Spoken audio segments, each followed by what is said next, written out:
Assalamualaikum warahmatullahi wabarakatuh. Perkenalkan, nama saya Riki Rahmat Rizkiko, NPM 1921020533. Program Studi Hukum Tata Negara kelas I semester 4. Mata kuliah Filsafat Hukum Islam. Di video berikut ini saya akan menjelaskan materi tentang sumber hukum Islam. Yang pertama ada Al-Quran. Al-Quran berkedudukan sebagai sumber pertama dan utama dalam hukum Islam. Kedudukan ini mengharuskan umat Islam memahami pesan-pesan yang dikandungnya untuk dilaksanakan dalam kehidupan. Hal tersebut juga diperlukan sebagai upaya mengatur perilaku manusia, baik yang berhubungan dengan manusia ataupun makhluk yang lainnya secara horizontal. Demikian pula seluruh persoalan yang berkaitan dengan hukum, meski dicari jawabannya terlebih dahulu dari petunjuk yang terkandung dalam Al-Quran. Kemaslahatan hidup manusia di dunia dan di akhirat diyakini dapat diperoleh jika manusia melandaskan pada perilaku hidup mereka pada petunjuk Al-Quran. Argumentasi yang menyatakan bahwa Al-Quran sebagai sumber dan dalil pertama dan utama ditemukan dalam penjelasan Al-Quran sendiri pada sejumlah ayatnya. Lebih dari 30 kali ditemukan perintah mematuhi Allah dalam Al-Quran. Bahkan meninggalkan aturan yang disebutkan dalam Al-Quran akan membawa akibat meningkatnya kejahatan yang dilakukan oleh manusia. Al-Quran secara redaksional dan makna yang dikandung bersifat qat'i al-wujud. Maksudnya adalah lafaz Al-Quran dan pesan yang dikandungnya terjamin keautentikan dan otoritas kebenarannya.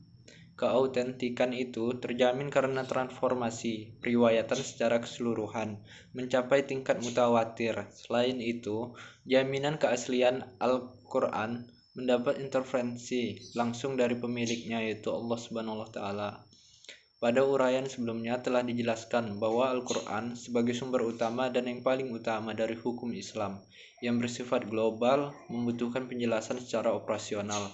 Nabi Muhammad SAW sebagai penyampaian ajaran Al-Quran diberi otoritas oleh Tuhan untuk menjelaskan lebih lanjut apa yang telah diwahyukan kepadanya.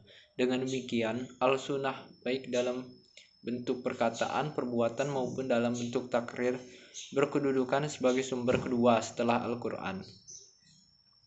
Kedudukan Al-Sunnah sebagaimana disebutkan di atas berdasarkan argumentasi bahwa secara normatif ditemukan ayat Al-Quran yang menyeluruh untuk taat kepada Rasul. Ketaatan kepada Rasul sering dikaitkan dengan ketaatan kepada Allah Subhanahu wa Ta'ala. Seperti yang ditemukan pada surat An-Nisa ayat 13. Artinya, hukum-hukum tersebut itu adalah ketentuan-ketentuan dari Allah. Barang siapa taat kepada Allah dan Rasulnya, niscaya Allah masukkannya ke dalam surga. Al-Quran sering menetapkan beriman kepada Rasul sama dengan kewajiban beriman kepada Allah Subhanahu wa Ta'ala. Disebut dalam surat Al-A'raf ayat 158. Berikutnya akal dan proyeksi ijtihad. Pengertian akal. Akal menurut Al-Quran, lebih khususnya menurut pengertian pra-Islam, yaitu memperhatikan alam sekitarnya dengan otak, yang dimana otak adalah organ tubuh akal. Artinya akal itu sendiri terdapat di dalam otak seseorang yang digunakan untuk berpikir, dan berdasarkan pemikiran itu maka lahirlah suatu ide atau gagasan mengenai suatu masalah yang dipikirkan. Sebagaimana telah kita ketahui bahwa Allah Subhanahu wa Ta'ala menciptakan manusia berbeda berdasarkan akalnya dengan makhluk hidup lainnya seperti hewan dan tumbuhan. Berdasarkan perspektif Islam, peran akan dibagi dua, yaitu yang pertama memahami nilai-nilai ajaran agama. Apabila ada doktrin yang kurang jelas, akal akan merumuskan pelaksanaannya. Adapun ketika sebuah doktrin agama memiliki nilai-nilai sosial, akal bertugas menerjemahkan dalam konteks kehidupan kekinian, bukan untuk mengubah doktrin, melainkan menemukan pelaksanaan doktrin. Yang kedua, akal bertugas memilih dan menyeleksi doktrin agama. Terkadang ada doktrin agama yang temporer atau madaniyah dan doktrin agama yang selalu kontemporer atau makiyah. Terkait hal ini, akal bertugas untuk memilih kemungkinan terbaik pelaksanaannya. Akal dan proyeksi ijtihad. Yang B, proyeksi ijtihad. Ijtihad menurut bahasa berarti berusaha yang keras dan bersungguh-sungguh. Sedangkan pengertiannya dari segi istilah, ijtihad adalah usaha menetapkan hukum terhadap masalah yang belum ada ketetapan hukumnya dalam Al-Quran dan hadis, yang dilakukan dengan secara cermat dan pikiran yang murni, serta berpedoman pada aturan penetapan hukum yang benar. Rujukan ijtihad tetap pada Al-Quran dan hadis, dalam arti bahwa menetapkan hukum ijtihad tidak boleh bertentangan dengan ayat-ayat Allah SWT atau ajaran dari Rasulullah SAW. Orang-orang yang berijtihad disebut mujtahid. Antara mujtahid yang satu dengan mujtahid yang lainnya dalam menetapkan perkara yang belum ada ketentuan hukumnya dalam Al-Quran mungkin akan berbeda dalam memberikan penetapan hukum. Ada pendapat yang satu benar dan yang lainnya menjadi salah. Hal ini akan menjadi penilaian yang mempengaruhi hukum.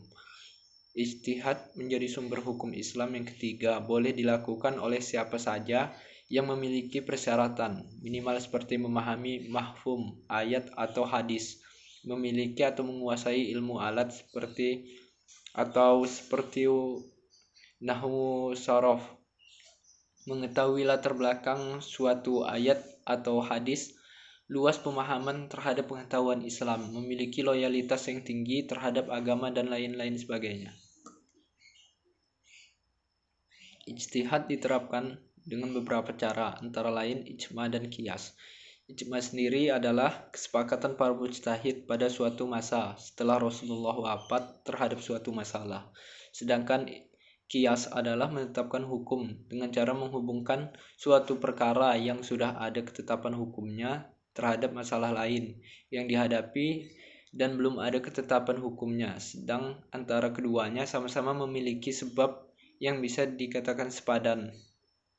Mungkin sekian dari penjelasan saya. Jika ada salah-salah kata mohon dimaklumi. Wabillahi taufiq wal hidayah. Wassalamualaikum warahmatullahi wabarakatuh.